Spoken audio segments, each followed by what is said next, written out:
Hola, ¿qué tal? Bienvenidos y bienvenidas a una emisión más de Perspectivas. Los invito a que me acompañen en esta entrevista que vamos a tener el día de hoy con Marcos Raigosa. Él es antropólogo forense. Se jubiló recientemente del Instituto Jalisciense de Ciencias Forenses después de 23 años de trabajo. Pocas veces tenemos la oportunidad de hablar con un perfil como él, sobre todo su especialidad, el papel y la relevancia que tiene en el contexto de crisis humanitaria de desaparecidos que hay en el país y puntualmente en Jalisco. Comenzamos Perspectivas.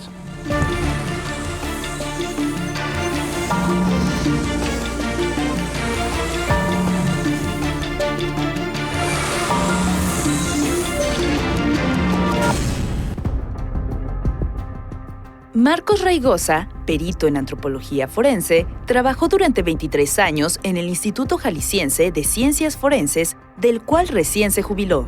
Es licenciado en Arqueología por la Universidad Autónoma de Guadalajara y en Antropología Forense por el Instituto de Medicina Legal de Cuba. A lo largo de su trayectoria, ha acreditado diversos cursos y diplomados en criminalística especializada. También ha impartido conferencias y en 2016 la Universidad Autónoma de Guadalajara le entregó un reconocimiento por su trayectoria profesional. La labor del antropólogo forense es clave para atender el problema de los desaparecidos en el país. Hoy en Perspectivas conocemos más sobre los retos que enfrenta esta profesión, así como la sociedad en su conjunto para atender esta crisis humanitaria. ¿Qué tal? Bienvenidos a Perspectivas y gracias por acompañarme. Marcos Raigosa, antropólogo forense. Bienvenido a Perspectivas. Con el gusto de estar aquí. Bueno, Marcos, me gustaría preguntarle un poco, primero, entender la diferencia entre dos conceptos que mientras estuve investigando sobre su perfil y su labor, ¿no?, me encontré, y no sé si son similares o cuál es la diferencia. Vi que lo mencionaban como antropólogo forense, pero también hablan de arqueólogos forenses. Correcto. ¿No? De hecho, en alguna nota dicen el perito en arqueología forense, pero no sé si es una equivocación o cuál es la diferencia entre arqueología forense y antropología forense. Fíjate que si hablamos de antropología, es como decir medicina en general. Y si decimos el médico pediatra, el médico gerontólogo, son los que ya se han hecho alguna especialidad. Claro. Entonces, en antropología hay una especialidad que es en la antropología forense, hay otra especialidad que es en arqueología en general, y puede el arqueólogo también estar subespecializado en el aspecto forense. ¿Cuál sería la diferencia entre antropólogo forense y arqueólogo forense? Que el antropólogo es el que en el laboratorio analiza la evidencia ósea humana y dice, bueno, pues este cráneo tiene órbitas cuadrangulares y empieza a ver características que lo definen de un sexo o de otro. Y entonces el arqueólogo sería el que en el campo, ¿verdad?, es el que recoge la evidencia con técnicas arqueológicas tradicionales, como vemos en programas de Indiana Jones y todo eso, con brochitas y todo eso, con sumo cuidado, recoge la evidencia y es el que la lleva al laboratorio para que la analice el antropólogo forense. Si usted es antropólogo forense, entonces asumo que usted estuvo trabajando durante muchos años en el laboratorio justamente haciendo esos análisis, ¿correcto? ¿No salía a campo? Sí. Es correcto. Tengo las dos especialidades, tanto la arqueológica como la forense. Entonces, pues ahí el instituto mató un pájaro al revés, ¿verdad? Mató dos pájaros de un tiro, porque además de ir a recobrar la evidencia, la analizaba yo en el laboratorio. Y Marcos, ¿cuál es... De tu trabajo, de las tareas que tú realizabas, digamos, ¿cómo podrías describirlas en el contexto de los 23 años que te tocó laborar en el instituto? Es decir, como en una perspectiva general. Pues fíjate que satisfactorio, porque cuando das sumos detalles de todo lo que has analizado, ¿verdad?, dices, mi trabajo contribuyó.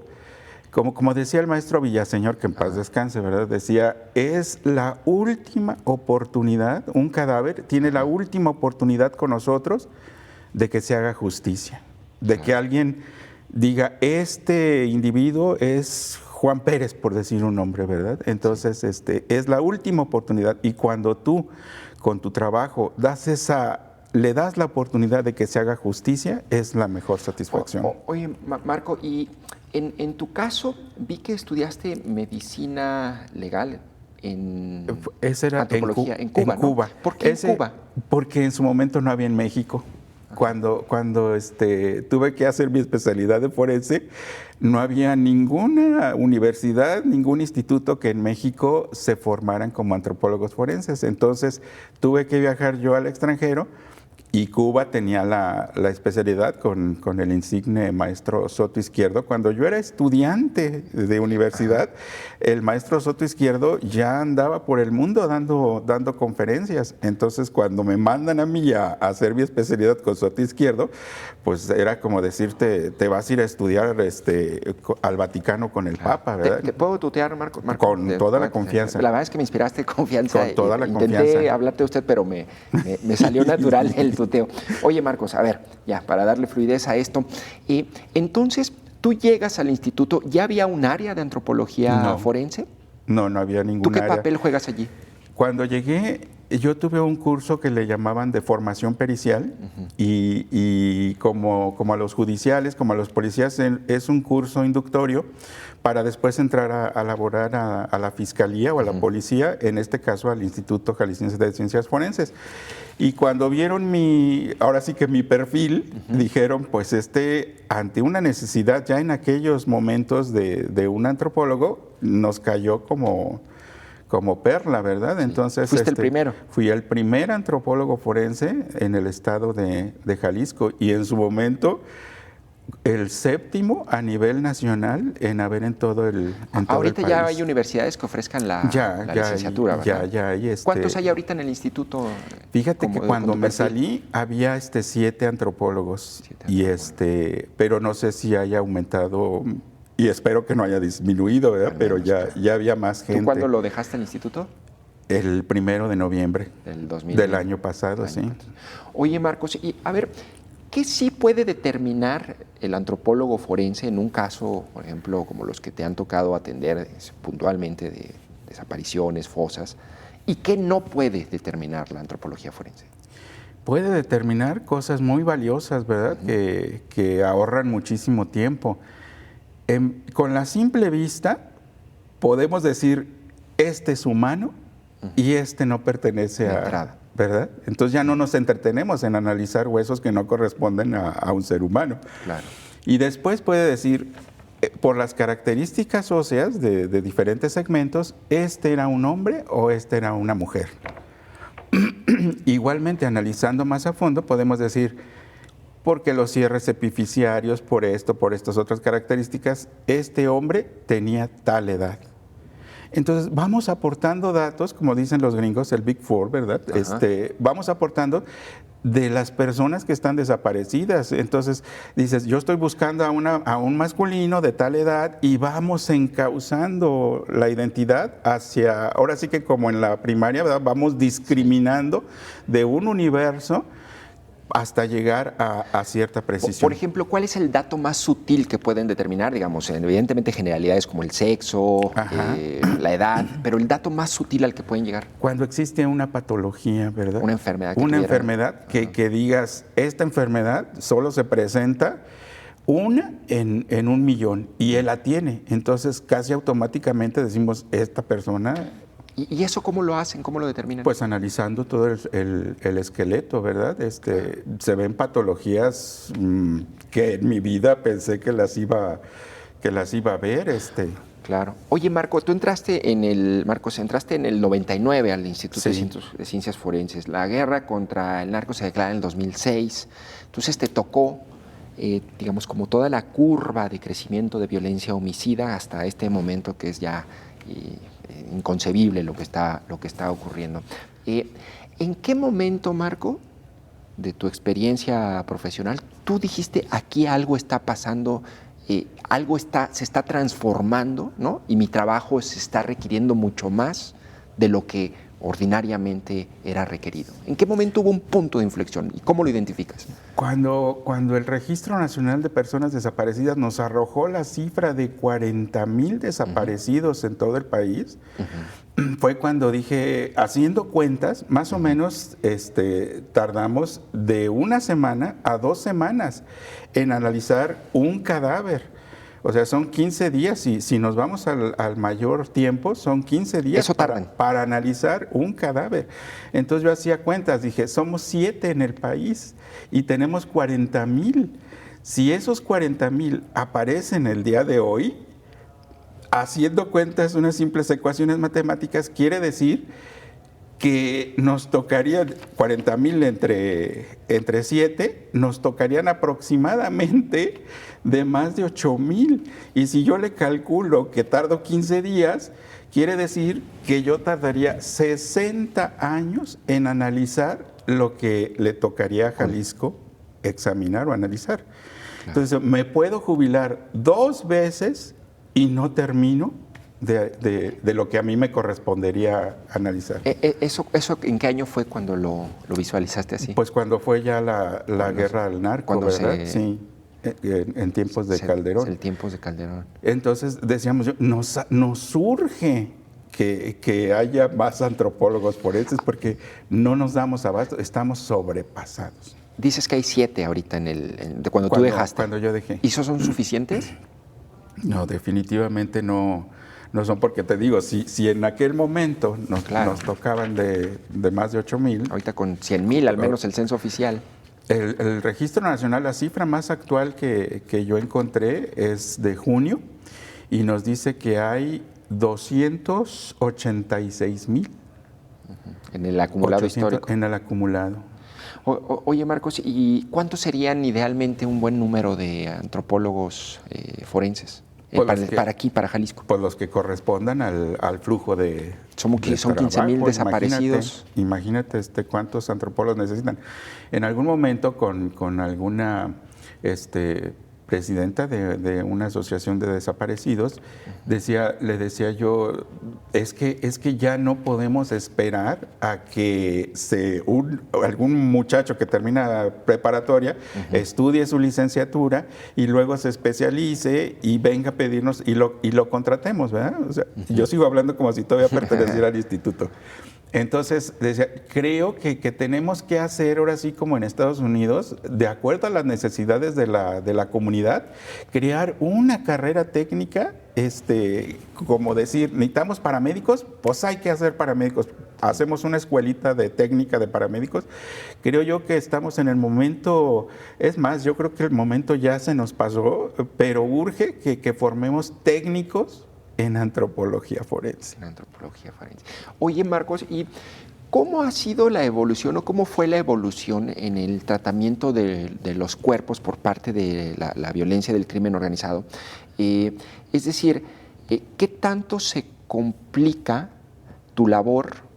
Porque originalmente pues los cuerpos los exponían, los colgaban en puentes, pero ahorita estamos en una etapa en Jalisco en donde hay fosas, están desmembrados los cuerpos, están dispersos, ¿no? ¿Qué tanto complica eso la labor de ustedes? Cada vez nos complican más la situación, pero afortunadamente cuando estudias con toda la metodología, creo que tenemos que ir un paso adelante de lo que hace la criminalidad.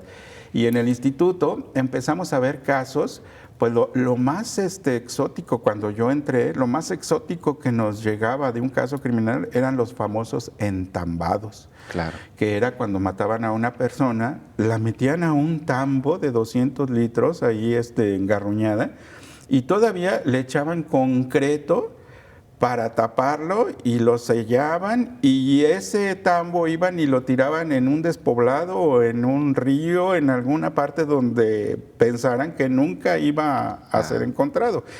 Y cuando lo encontrábamos, pues era el tema, nos duraba ese tema de asombro hasta 6 meses, ¿verdad? Y que, cuando rompimos el tambo y viste cómo el cadáver hasta como que descansó y que se expandió y que bueno, nos duraba tanto ese tema, era lo más exótico bizarro que podíamos ver. Después de los entambados, vinieron los segmentados, cuando por burla, ¿verdad? Incluso seccionaban partes genitales y las colocaban en la boca del cadáver. Y después ya no nada más con esas burlas que hacían, después fueron los segmentados ya de extremidades, de piernas, y las cabezas nos las ponían como advertencia y quizás trofeo para ellos en algún punto público para señalar su presencia. Entonces eso era después eso fue lo más exótico, lo más bizarro que nos empezó a tocar. Posteriormente de eso vinieron las disoluciones en sustancias ácidas. Y entonces nos llegaban los casos ya de huesos muy, muy consumidos, ya muy degradados por el ácido, y batallábamos muchísimo, ¿verdad? Pero en declaraciones de nuestros directivos o políticos decían, y gracias a que se conservó una muela de se pudo decir que el ADN era de esta persona. Y pues los criminales también ven televisión, ¿verdad? Entonces dijeron, con una muela lo pueden identificar. Y entonces ya le daban, no nada más, le llamaban toscamente pozoleada, ¿verdad? Ya no nada más le daban una pozoleada, sino le daban dos, hasta percatarse de que no dejaran absolutamente nada. Entonces, pues de esas personas nunca vamos a saber quiénes eran. Claro. Y después de eso, ahora, como es más fácil, porque manejar sustancias ácidas no es una cosa tan sencilla, ¿verdad? Claro.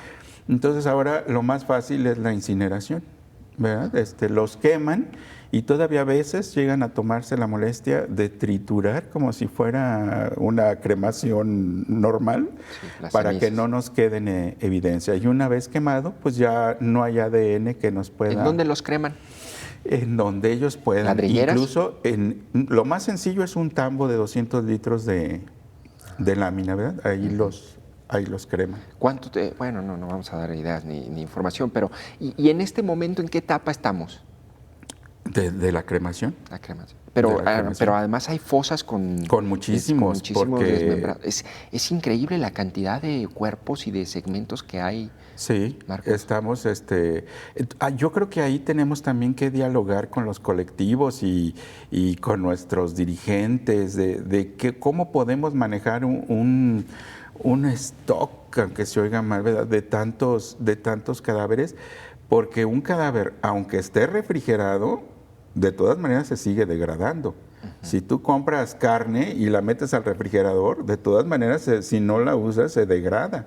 Claro. Entonces, tenemos que encontrar el mejor método y más barato para conservar esa evidencia. Incinerarlos ya vimos que no es la solución, porque se pierde la evidencia. Oye, y sobre el equipo y la tecnología, ¿sí tienen el equipo y la tecnología suficiente para poder hacer los procesos de investigación rápidos, eficientes y certeros? Fíjate que yo eso creo que depende del analista, o sea, del antropólogo, ¿verdad? Porque cuando estuve en Cuba, Cuba pues no tiene los recursos tan a flor, ¿verdad?, para invertir en un equipamiento muy... Y ellos daban con el análisis. Y cuando estuve en Nueva York, con toda su tecnología y eso, vi que también daban. Entonces, yo creo que aquí podemos decir lo que nos decían nuestros maestros, ¿verdad? La ciencia es ciencia tanto en una situación pobre como en una situación de mucha opulencia. Yo creo que consta de que tú puedes decir, no puedo hacer esto, pero lo voy a llevar el análisis a través de este otro método. Oye, me dabas un parámetro hace unos momentos de 15 días para poder identificar un cuerpo, ¿no? Pero, sí, por ejemplo, un cuerpo con estas características o una fosa, ¿no? Con, no sé, 10, 15, 20 víctimas. Tú, por ejemplo, en tu labor... en un mes o en una semana, ¿no? ¿Qué capacidad tenías de identificar y hacer confrontas y poder hacer un análisis de cuántos cuerpos? Llegaba a ser 4 cadáveres, si el caso no era muy complicado, pero cuando había mucha complicación del caso, una vez tardé 2 años con un caso. ¿Qué caso? Fue el caso que lo denominamos el caso de las jícamas, porque así se llamaba el lugar donde fue encontrado esos cadáveres. Y eran 4 cadáveres que arrojaron de estos plásticos enormes que ponemos cuando pintamos la casa y eso para que no se manche el piso. Ahí envolvieron esos cadáveres y fueron y los tiraron en despoblado. Entonces, como se vio que eran huesos, pues dijeron, pues le tocan a Marcos, ¿verdad? Pero toda esa evidencia, pues no es sacar de ahí los huesos que yo voy a analizar, sino que tenemos que analizar que venían latas, que era basura, y encontramos que la evidencia que traían era valiosísima. De hecho, de esos 4 cadáveres, tenemos incluso los nombres de 3, así los nombres totalmente de los 3, y aunque ya eran huesos, ¿verdad? Sí. Y tenían 15 años de haber sido victimados, y obtuvimos los nombres y los mecanismos de lesión. Entonces fue un caso que nos orgulleció y que ha sido tema de muchas conferencias también, ¿verdad? Sí. Oye, me decías ahorita 4 identificaciones en una semana. Si consideramos que son 7, pues, proponiendo antropólogos forenses, son 28 a la semana de identificaciones. Tenemos 15,000 desaparecidos en Jalisco y se suman todos los días entre creo que 4 y 5 desapariciones. Hay fosas con un centenar de cuerpos. A ver, eso es un desastre, Marcos. No hay manera de que pueda funcionar el instituto y tenga capacidad, ¿o sí? Dijiste la palabra clave. Es un desastre en cuestiones prehospitalarias. Cuando sucede una cosa como la de Acapulco, ¿verdad? De que hay un desastre, cuando sobrepasan la capacidad de respuesta de los cuerpos de emergencia en cuestión prehospitalaria, le llamamos que es un desastre.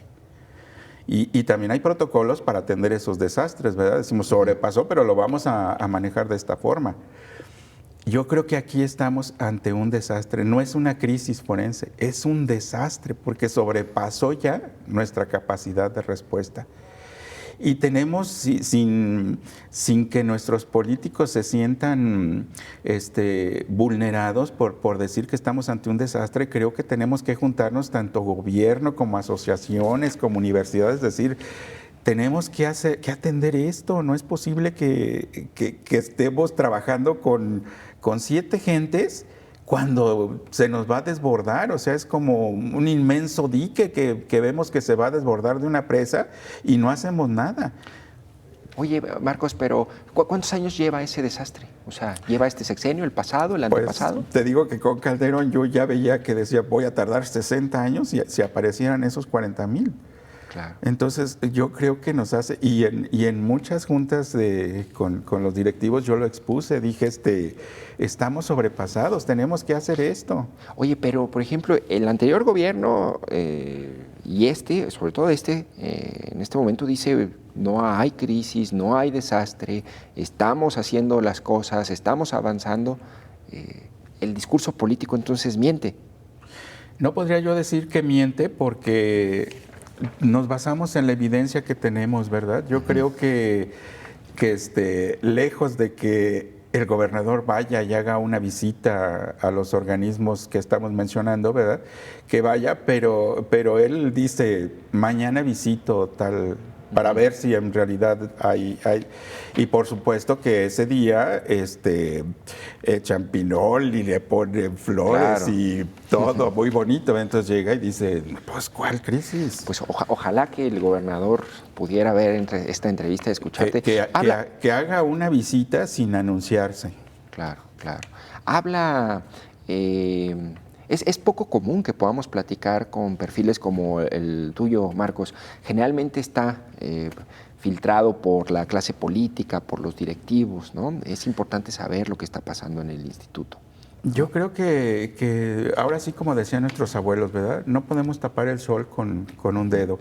Y yo creo que la confianza de la gente se gana cuando admitimos pues la realidad de las cosas, ¿no? Sí tenemos esto, hay muchas informaciones, muchos datos que sí deben de ser muy reservados, ¿verdad? No podemos hablar de datos precisos en alguna circunstancia porque además de que podemos vulnerar la identidad de una persona y el respeto a su identidad, la investigación puede tomar otro curso, ¿verdad? Decimos como lo que te decía del diente, ¿verdad? Decimos, con que por un diente se pueden identificar, pues ahora también destruyó los dientes. Entonces sí debe de haber mucha reserva. Por supuesto que nuestros vecinos del norte nos llevan mucha ventaja, ¿verdad? Eso es información confidencial.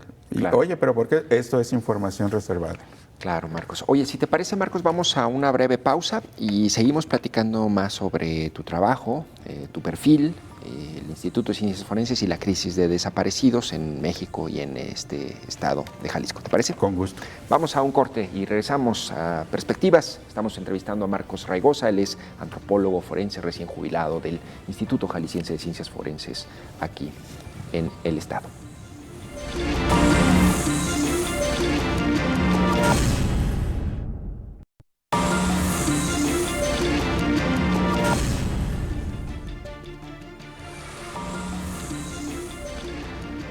¿Qué tal? Seguimos en Perspectivas, platicamos con Marcos Raigosa, antropólogo forense, jubilado recién del Instituto Jalisciense de Ciencias Forenses.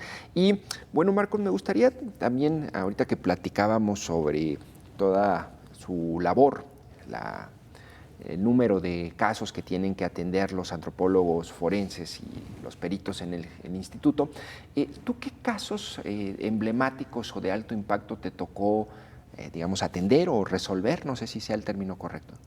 Hubo un caso, porque a veces no nada más participa uno en la dictaminación con los que están ya fallecidos, sino también con los vivos. Hay un caso que fue muy sonado de una niña que había sido embarazada por su propio progenitor.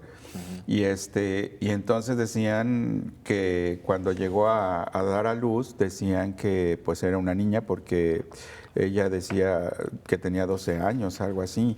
Entonces había mucha duda de qué edad tenía la muchacha, ¿verdad? Entonces nos turnan ese caso y con simplemente sacar una radiografía de sus cierres epifisiarios pudimos decir, pues no está tan niña, ¿verdad? Tiene ya 16 años. Aunque era una menor todavía. Era ¿no? una menor todavía, pero ya no era una niña. Entonces pudimos dar esas cifras, ¿verdad? Esa datación. ¿Te tocó, por ejemplo, no atendiste el caso de Lagos de Moreno, de los 5 desaparecidos? No, ya no me tocó. Ya no me tocó, aunque sí tuve muchas participaciones en Lagos de Moreno, ¿verdad? Con incineraciones. Y del caso, por ejemplo, emblemático, que a mí me parece un punto de quiebre, de los 3 estudiantes de cine desaparecidos.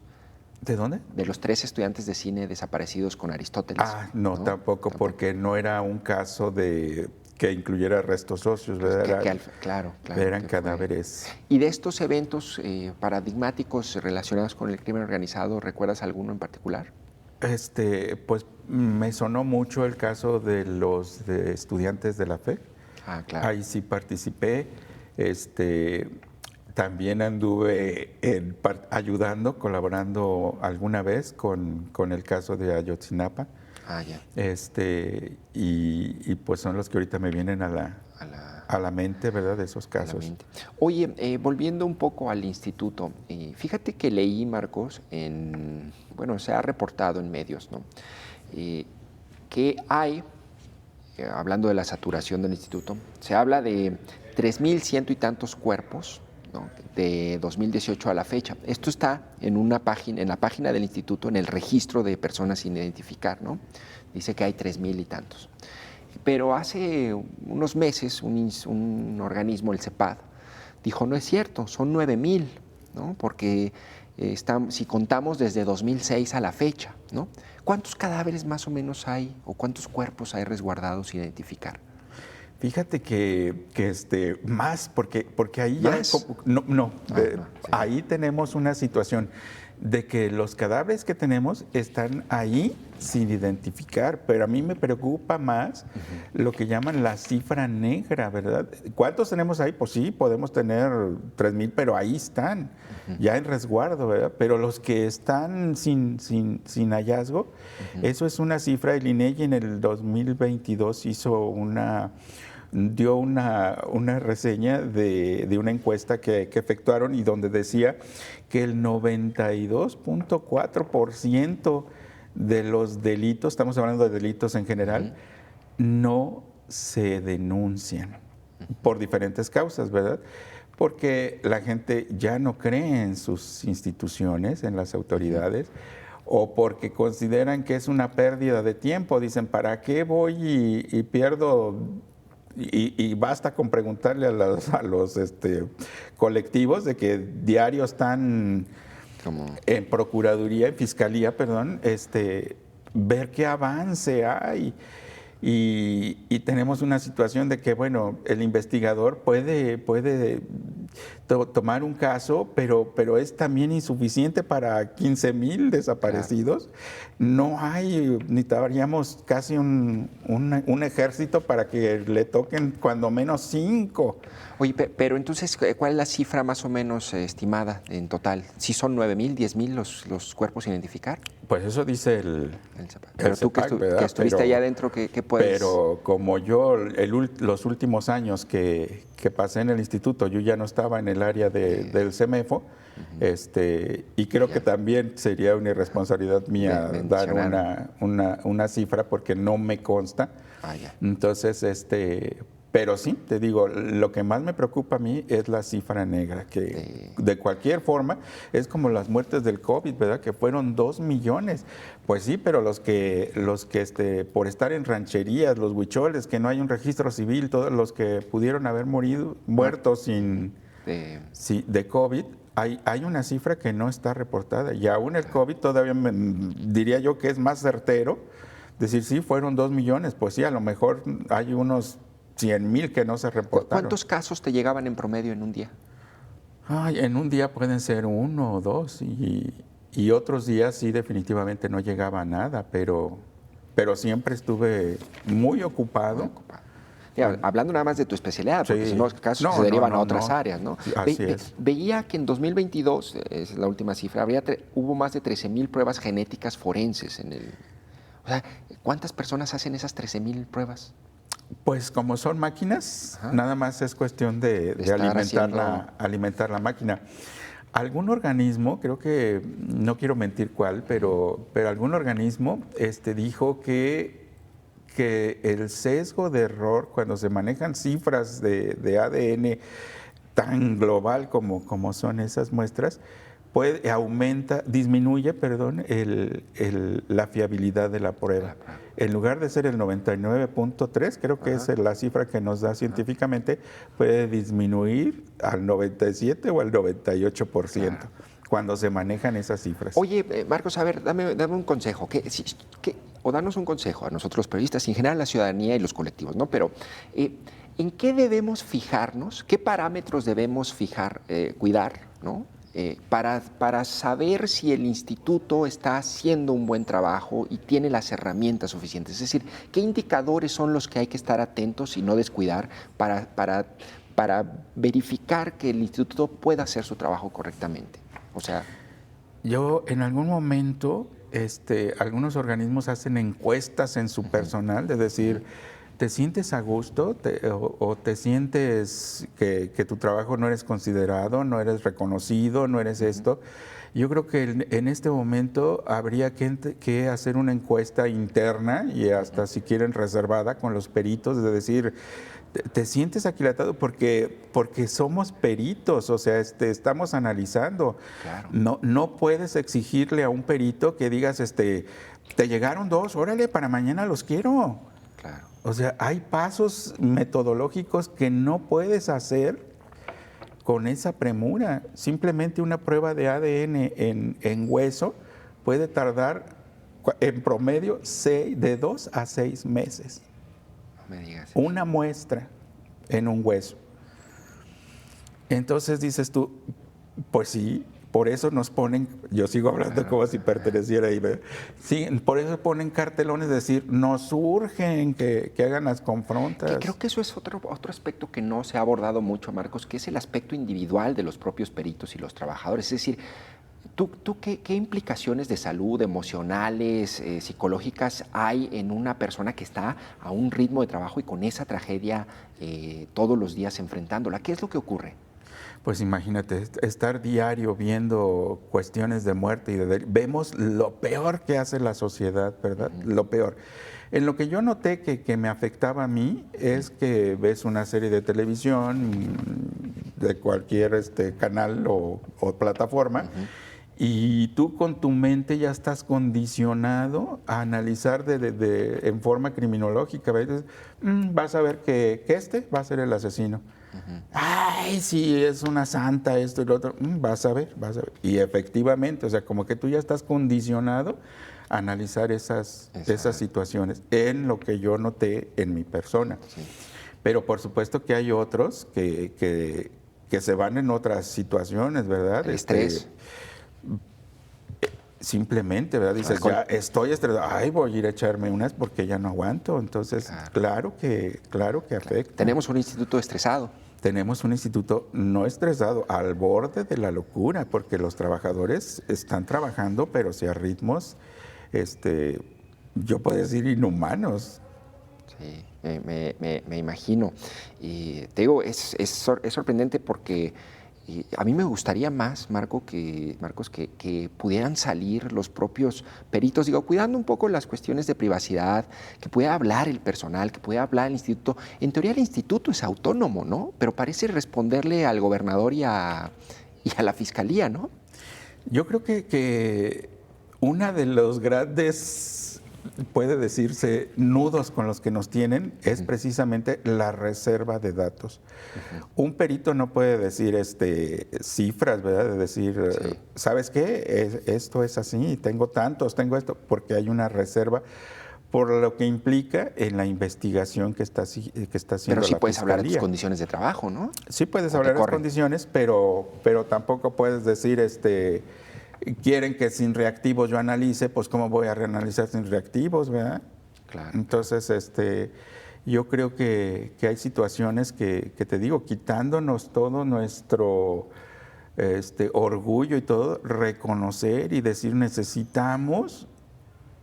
En un desastre, los cuerpos de emergencia no pueden atender todo, entonces tienen que ayudarse de voluntariados y la sociedad que ayude a sacar adelante un desastre. Y en ese contexto se anunció hace unas semanas el gobernador el nuevo Centro de Identificación Humana, que dice que es un edificio que se está conectando, que se conecta con el ahorita actual instituto, ¿no? Y que va a haber, de hecho, un área de arqueología forense, específica de arqueología forense, tecnología. ¿Eso tú conociste ese proyecto y sabes si sí puede ser un paliativo o no? Es toda un ala del edificio. Pero creo yo que no debía haberse hecho ahí, porque ahí tiene la facilidad de que se conecta con el servicio médico forense, ¿verdad? Pero creo yo que es un edificio como las casas viejas del centro de Guadalajara, ¿verdad?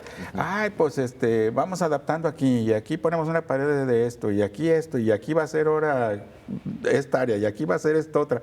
O sea, el edificio se pensó para un flujo de trabajo que sobrepasaba lo que había en ese entonces cuando se construyó, porque estábamos en la calle 6 en una bodega que era de muebles, creo. Sí, claro. Entonces se pensó para eso, no para la crisis que existe ahorita. Es decir, no responde en tu opinión. Y todavía disminuyen los espacios. ¿Y sabes qué? Tú, área fulanita, ahora vas a trabajar en este rinconcito. No, o sea, yo creo que si ya le están invirtiendo en todo lo que se menciona, tecnología y eso, pues haz un edificio nuevo. Pues el gobernador dijo que a finales de este mes se inauguraba. Habrá que entonces checar esas condiciones, ¿no? Yo creo que ante la cifra que tenemos, casi tendríamos que hacer la dimensión de una colonia para poder manejar una crisis de esta situación. Entonces yo creo que si seguimos con la tendencia de que vamos a refrigerar, que tener refrigerado... ¿Eso pues, se puede dimensionar el costo? ¿Cuánto cuesta? Pues eso es administrativo, Sí, yo claro. no me metí en eso, pero imagínate, Es simplemente cuando pones el aire acondicionado en tu casa se te eleva el costo de la energía. Entonces, refrigerar, tener las 24 horas de los 3,000 cadáveres que mencionaba, no es barato. Entonces, yo creo que hay que buscar métodos de conservación que no nos cuesten. Claro. Oye, y hay otro tema que a mí me llamó la atención. A ver, hay personas buenas, buenos trabajadores y malos trabajadores. Y una de las cosas que me llamó la atención es que en estas crisis, Marcos, a veces es muy propicio que se den hechos relacionados con corrupción, con extorsión, porque hay gente que quiere, ¿no? Pasa, por ejemplo, en el Poder Judicial, que quiere que aceleren su caso y entonces tiene que dar dinero. Y los colectivos han denunciado que ha habido extorsiones o al menos que llegan a pedir mochadas para acelerar procesos de identificación. Eso sí es probable que pueda estar ocurriendo o que ocurra, Marcos, en un contexto como este.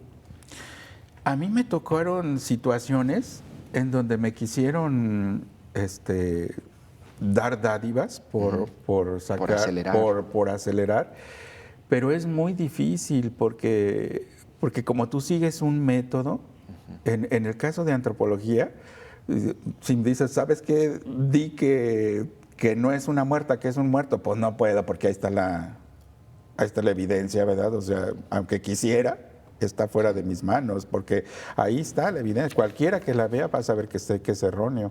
Sí. Entonces, en mi caso, sí me quisieron dar dádivas, pero definitivamente no. Yo creo que una situación álgida es que tenemos un rezago impresionante en la cuestión del salario. Imagínate, me jubilé ganando el sueldo que tenía yo como paramédico en la Cruz Verde. O sea, no es posible que un especialista con una subespecialidad y le estés pagando lo que a un paramédico. ¿De cuánto puedo saber es tu jubilación? Un aproximado de 9,000 por quincena. O sea, dices tú, haces como que me pagas, pues hago como que trabajo. ¿Tú eso, cuánto ganabas tú en el instituto? 9,000 pesos. Por quincena. Por quincena. 18 al mes. O sea, no puedes tú... ¿Y cuánto gana en promedio un perito? ¿Eso? Eso es el perito A, que tiene especialidad, pero hay peritos B que ganan todavía menos. Oye, Marcos, pues a ver, con saturación de trabajo, con bajos salarios, con estrés laboral al máximo, eso me sorprende que siga de pie. Yo creo que yo creo que hay que hacer una tipo encuesta, ¿verdad? De analizar al personal, de decir, ¿qué te hace falta? ¿Qué es lo que...? Oye, ¿y por qué? No entiendo, Marcos, ¿por qué los políticos, por qué los directivos no se dan cuenta de eso? No quieren asumir el costo político, no les importa. Digamos, porque ni siquiera quiero ponerle nombres, o sea, porque no estamos hablando nada más de esta administración, hablamos de un hecho histórico, estamos hablando mínimo 3 sexenios. ¿Por qué no hacen nada? Yo creo que hay cosas tan sencillas, simplemente llevemos esta comparación a un ámbito familiar, ¿verdad? No le puedes dar a tu hijo un coche nuevo de agencia cuando termina la preparatoria, ¿verdad? Pero simplemente, hijo, estoy tan orgulloso de ti, mira, ya terminaste. Es más, yo terminé la secundaria y tú ya, o sea, el reconocer a los que dependen de ti.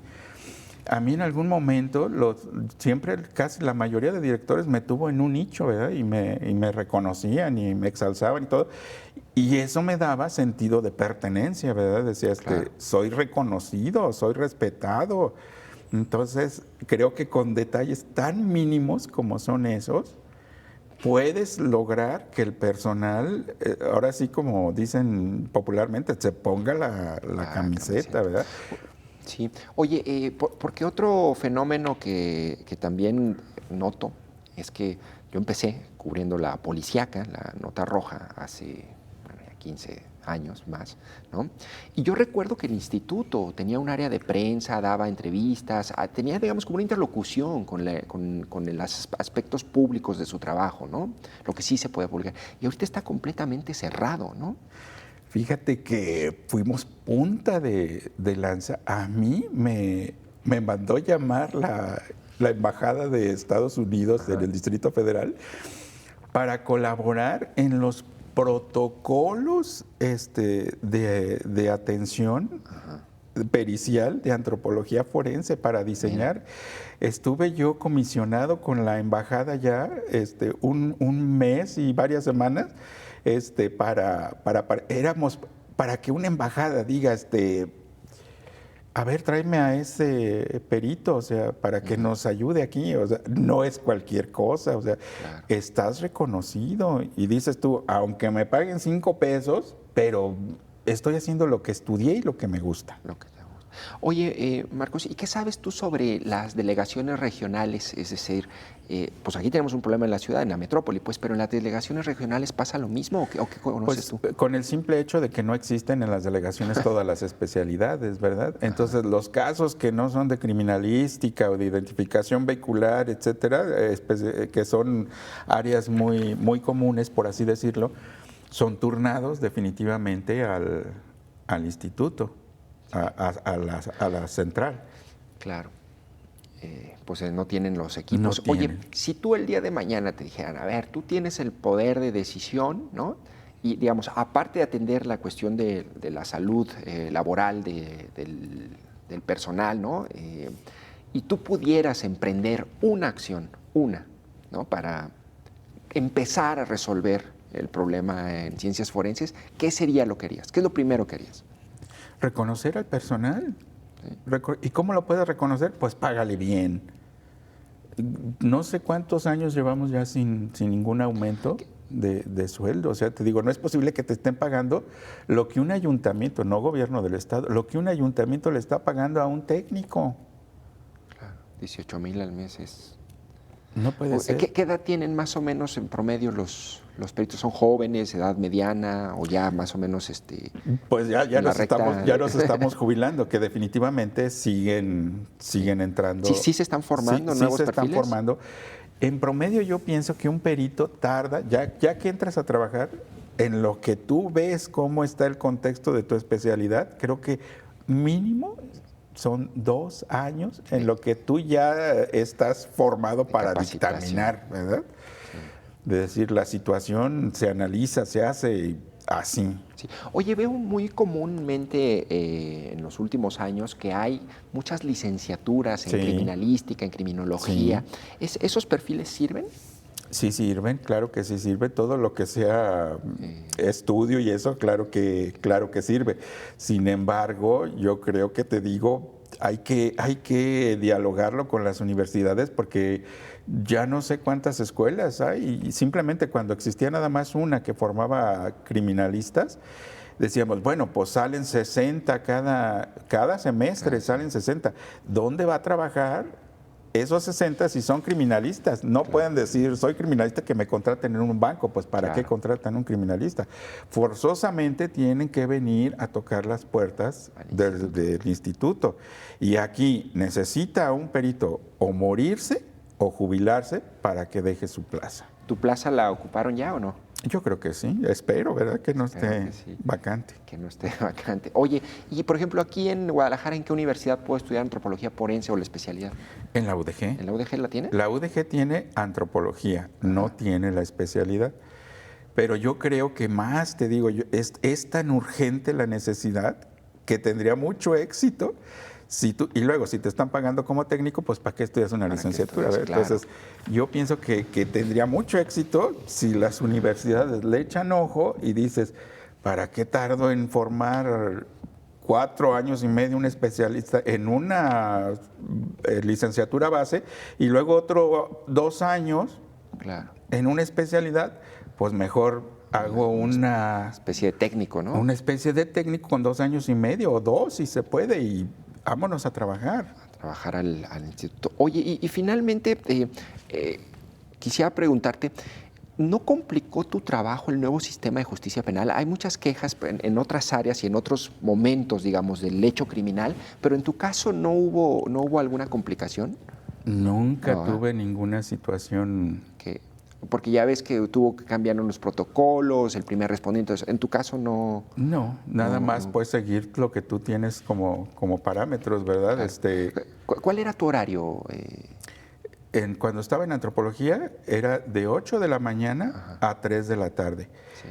Pero iba saliendo yo, iba llegando a mi casa, que es la de ustedes, y ya me estaban llamando, ya salió el cadáver y son restos óseos. Uy, pues dame chance de cuando menos echarme una torta o algo y te regresas al instituto. Llegó el caso extremo en tiempos después de Sergio Vázquez, que de plano me dieron un coche porque dijeron, pues ya vas llegando a tu casa, ya te regresas, porque metí a mi coche, yo a brechas y todo para llegar, decía, ¿a qué voy al instituto por un vehículo? Pues mejor me voy directo de mi casa al lugar. Y le fregué llantas, perdón por la palabra, estropeé mis llantas, estropeé esto, ya le di un tallón, ya le di esto. Entonces, de plano, digan, pues denle un vehículo. Porque te tocaba estar en campo también, ¿verdad? Sí, porque como tenía yo, te digo, a ir al 2x1, tanto la arqueología como la antropología, y ahorita, pues, no hay arqueólogos, según sé. Oye, ¿y la fiscalía qué papel juega aquí en todo pues porque tema? son los que ellos dan fe. El Ministerio Público es el que da fe de lo que se está... Ustedes le dan un servicio, ¿no? Exactamente. Está pasando lo que ahorita, no sé si que tú como buen reportero sabes de que los huesos que se encontraron, los segmentos que se encontraron en Tlaquepaque, ahora los colectivos dicen, no son todos los que nosotros vimos, nada más nos están enseñando tantos y nosotros vimos tantos, ¿dónde están los demás? Sí es posible, porque yo siempre les dije a los colectivos, cuando tuve oportunidad de hablar con ellos, les dije, es que corremos el riesgo de que si ustedes extraen el cadáver sin protocolos y sin técnicas, el Ministerio Público diga, no, a mí no nada más el Ministerio Público, si existe una defensa, puede decir, ¿y quién dio fe? ¿Dónde quedó constatado de que eran estos huesos? En los colectivos hay dos posturas, o sea, la postura de quienes dicen, no, nosotros no intervenimos directamente en una fosa, y la postura de quienes dicen, no, si no lo hago yo, no lo va a hacer nadie más. ¿No? ¿Tú qué opinas de ese tipo de intervenciones de los colectivos en las fosas? Que tiene que estar el especialista, porque pueden ser una extensión bueno, hemos visto casos en Tlajomulco, donde en un corralito donde lavan la ropa hay 5 o 7 cadáveres, ¿verdad? En 2 metros por 1,5, y ahí los apilan. Entonces, pero tiene que estar el especialista viendo cómo se extrae. Y es muy sencillo. El sistema que tú mencionabas de justicia penal actual, de oralidad, dice, tiene que haber una cadena de custodia, donde tú dices, el cadáver número 1, con estas prendas, con esto y esto y esto otro, y eso se lo entregas tú al médico forense o a donde tú vayas a llevar al cadáver. Entonces no se puede perder, pero los colectivos están omitiendo esos pequeños detalles. Claro. Pues Marcos Raigosa, te agradezco muchísimo que me hayas acompañado en este espacio de perspectivas. Fue muy interesante la charla y seguiremos en contacto. Fue un placer. Gracias, Marcos Raigosa, antropólogo forense, recién jubilado del Instituto Jalisciense de Ciencias Forenses. Yo soy Jonathan Lomelí. Esto fue Perspectivas.